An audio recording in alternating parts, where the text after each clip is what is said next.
Hey there, welcome back to OwlDragon Adventures. I'm Scott Kegler, And I'm Rob McPherson. and this is our review of Camel by Pretzel Games.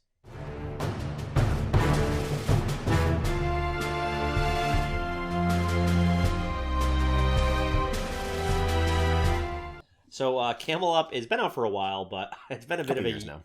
a unicorn for me though to find because it's been not available at any store I've gone to. I haven't been able to find it online in the secondary market. So for about 3 or 4 months, Scott would bring this game up pretty much every game day, and it sounded like the stupidest thing in the world. But it's a highly sought after game, highly recommended, very fast, engaging game, and candidly, because I have a very kind of eclectic way of doing my collection, I've been wanting some good racing games. I don't really have many.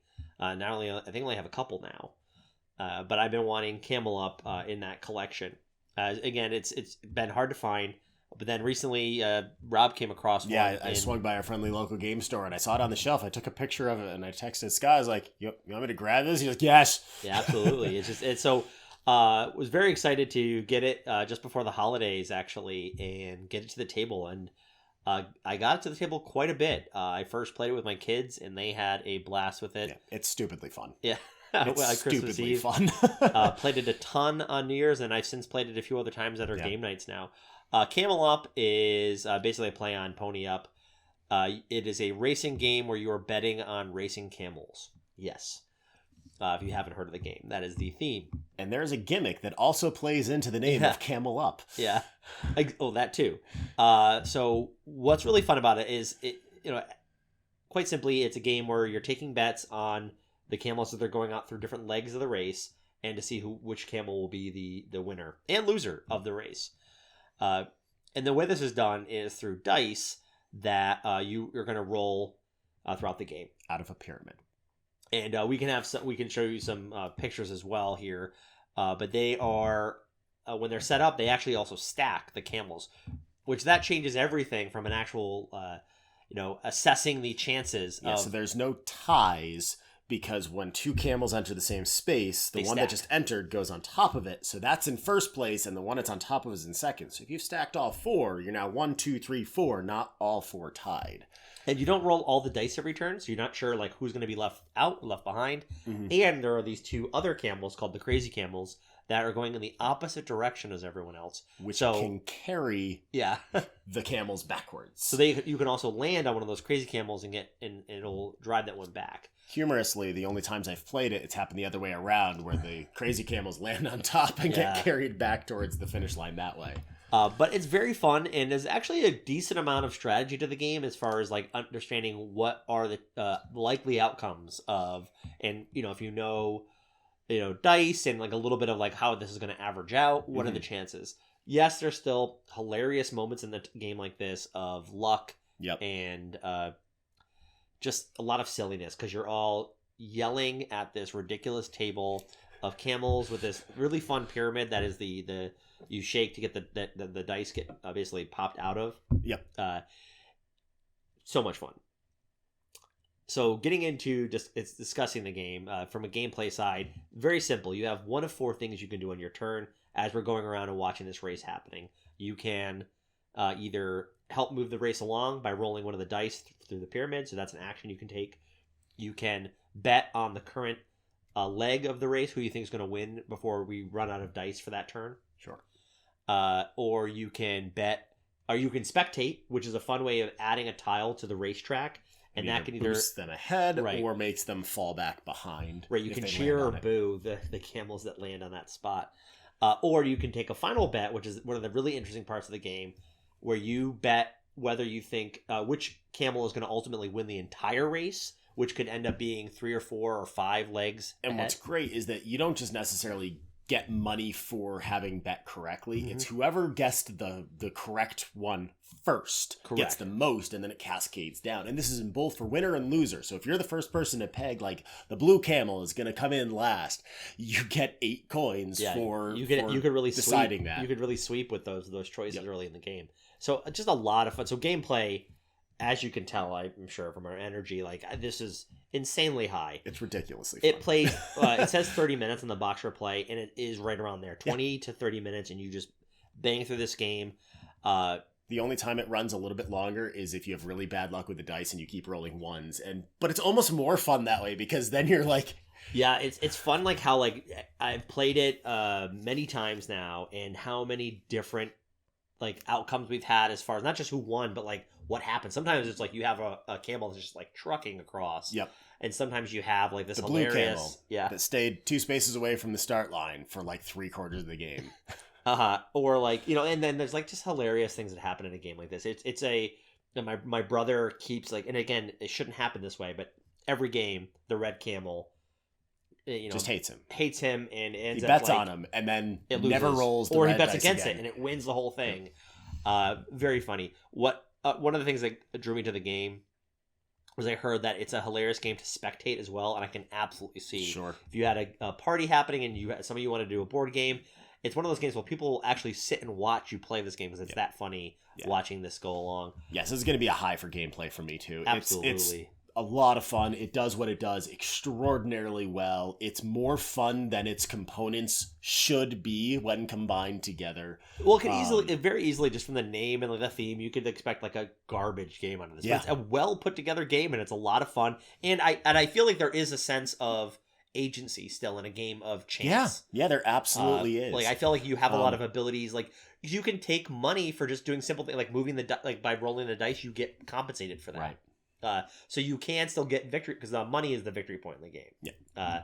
Which it's a gambling game, so obviously, but it's a nice way of, I don't know, just handling all of it. Like there's so much you can do to very little risk mitigation. The spectator's the only thing, but I like that that's the only risk mitigation in the game. No, I like that too.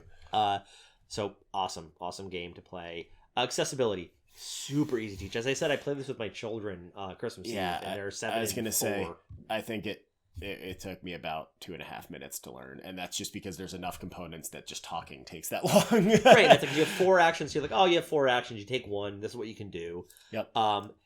Yeah, you can jump right into this game, and it's one of those games from I think it's high accessibility for me, very high, because it's also a game where I think a person that isn't a heavy gamer in your family, friends, what have you, could jump into. Yeah, very family weight, but with that level of agency or strategy that I'm having fun as the gamer. And I mean, this is something that even like I know with your kids and you play with them a lot, you can simplify it with kids easily by just letting them roll the dice for it. Yeah, just do the pyramid. Yeah, just do the pyramid for them, and they're gonna have a blast just doing that and stacking the camels. They don't have to worry about the betting side of things, which might be a touchy topic for some people too. Yeah. So I get that, but I mean, it's super accessible. So they had a blast. And again, we played the heck out of it, or have in the last like 3-4 weeks. Yeah.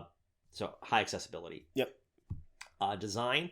I really love the art. The art's all very fun. It has a bit of a almost like 90s Clue-esque, like that generation of Clue, that art style, and I really like it. Yep. It's fun. It's light.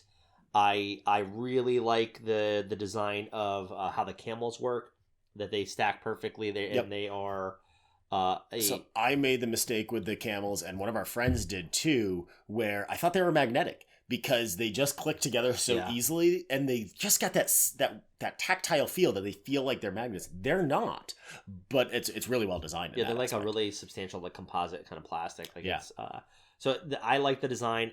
The iconography is super easy to follow in that regard.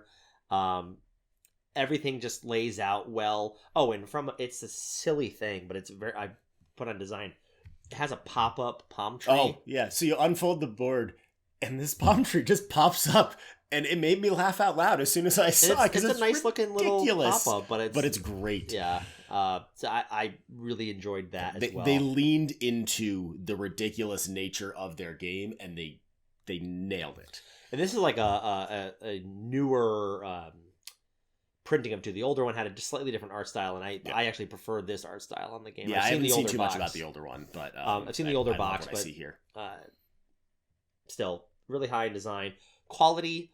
All the components are really solid. There's not a lot of components you're playing as as one of the players in the game. You have your betting cards, and you have your money that you're receiving. But everything else is a good quality cardboard. The money is a nice plastic that has it, and I like the the way it looks, the Egyptian pounds that you have. Mm-hmm. I like the camels. The quality of the camels are these because you're They're stacking phenomenal. them. They have you can that we have knocked them over, but like they have I got yelled at for like 5 minutes for knocking over the camels. they're very substantial. Like they have that weight to them. Like as you said, you thought they were magnetic. Yeah, it's just so they are pretty stable on the table. Even a slight table shift, I don't think is going to take them out. I think the only minor quality ding that I have is the pyramid, that because you're popping it open and closed so much, I can see that wearing out because that is a cheaper plastic.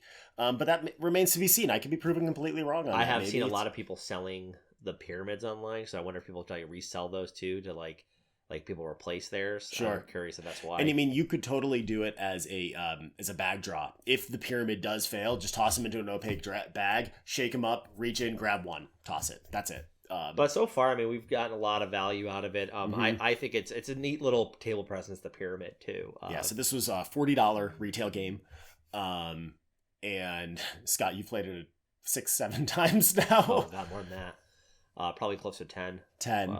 So, yeah, it's a high value. So that's 5 hours. So 5 hours, it's, what is it, like $8 an hour right now? And it's going to continue to drop for me. Yep. So yeah, and this is a game that is not going to...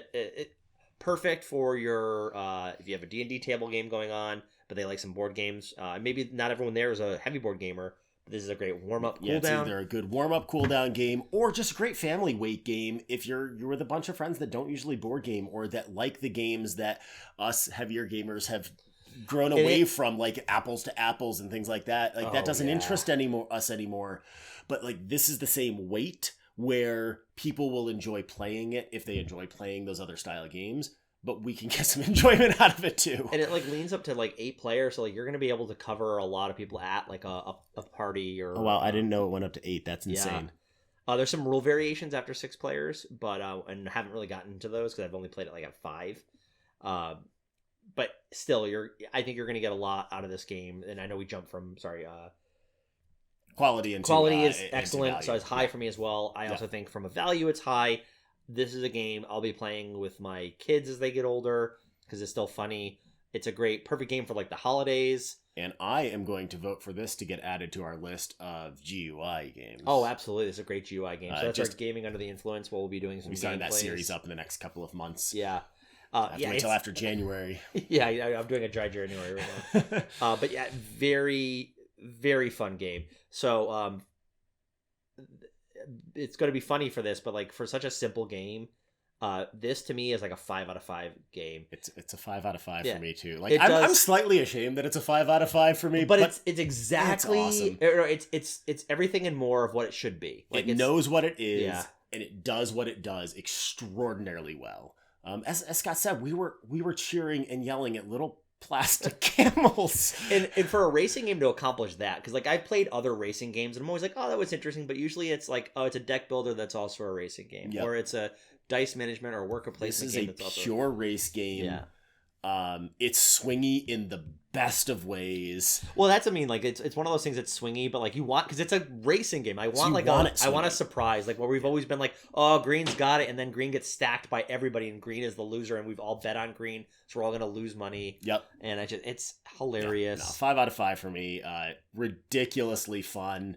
You can find it right now because they did just do a second printing because they just came out with its sequel, which is Camel Up Off Season, which is a push your luck mechanic style game where you're actually using these same racing camels in the off season to transport goods. So it's I think it's a slight pick up and deliver, but it's more push your luck because you keep drawing until you. I think your camel collapses. I'm curious to try it, but like this is like if you were gonna have one racing game, like this was the game I would have at my table. I wasn't even interested in racing games. Honestly, Scott's tried to push me on me a couple of times, and I'm like, whatever. But you toss this on the table, I will ante up. Yeah, it's a lot of fun. Yep. So that's Camel Up, 5 out of 5 from us. Hope you enjoyed. If you did, please go ahead and like and subscribe, where we have more content like this, and hopefully you can see this game on our GUI series as well. And remember, if there's any other games that you want us to try out, please go ahead and leave them in the comments. Let us know. We'll go ahead and we'll play them, and we'll let you know what we think. Absolutely, and we wish you good luck on all of your future board game adventures. And thank you for joining us on ours.